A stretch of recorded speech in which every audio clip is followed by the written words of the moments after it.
So, good day mga kaisda. Ayan, for today, bali, mag-harvest tayo ng ating mga fry, no?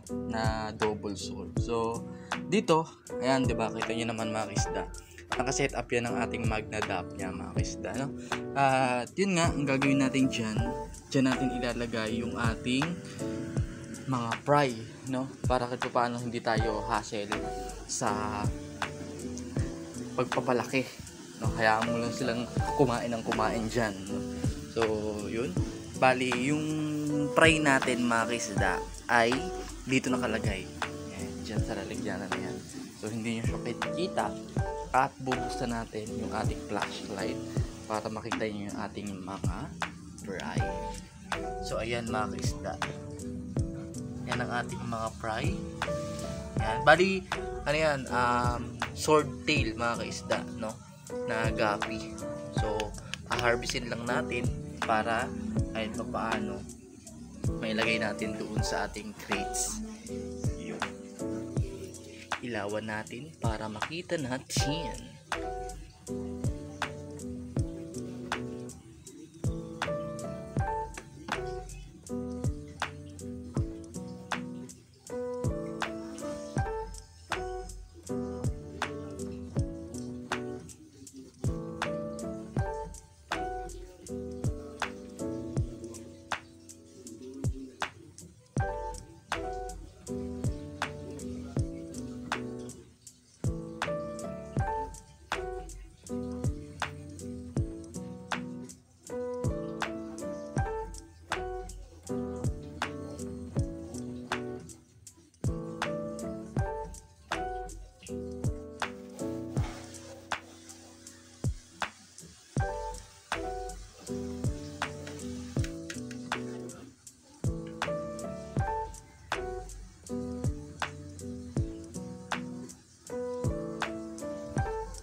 So bali mga kista, ayan, okay na.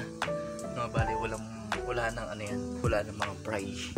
Bali yung fry niyan mga kaisda ay dito na nakalagay. Yan, pakita ko lang sa inyo. Ito yung mga fry na na-harvest natin. Yan. Diba? So i-acclimate lang natin dito. I-acclimate mo natin dyan, balikan natin mamaya. So update lang din tayo mga kaisda, no, dito sa ating mga gapi na nandito sa ating isdaan ay syempre yun nga, kumbaga kahit pa paano ang ating ABT na may yan. So nandyan sila nakalagay mga kaisda, ilawan lang natin para makita natin.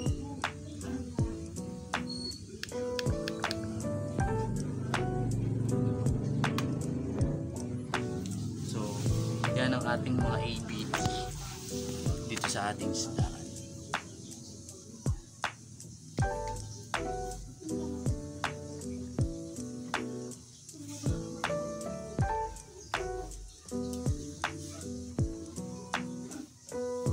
So ayan, kahit na paano nagugroom naman sila kasi nga hiyang sa live foods.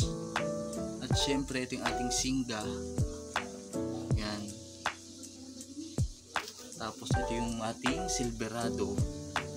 Tapos ito yung mga double sword mga kaisda. Diyan sila nakalagay. Yan.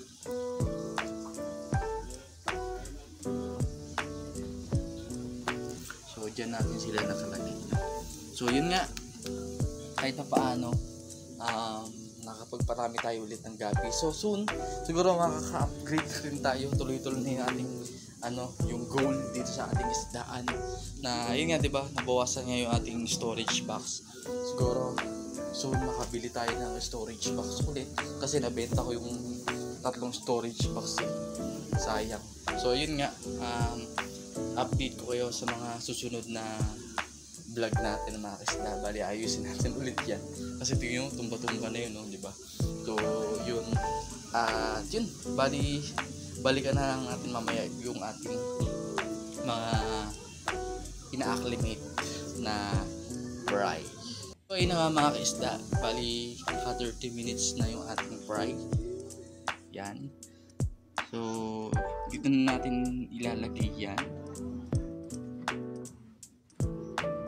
Yung ating fry. So pabayaan na lang natin dyan lumaki yung swordtail. No? Yan. So kakain na yan mga kaisda.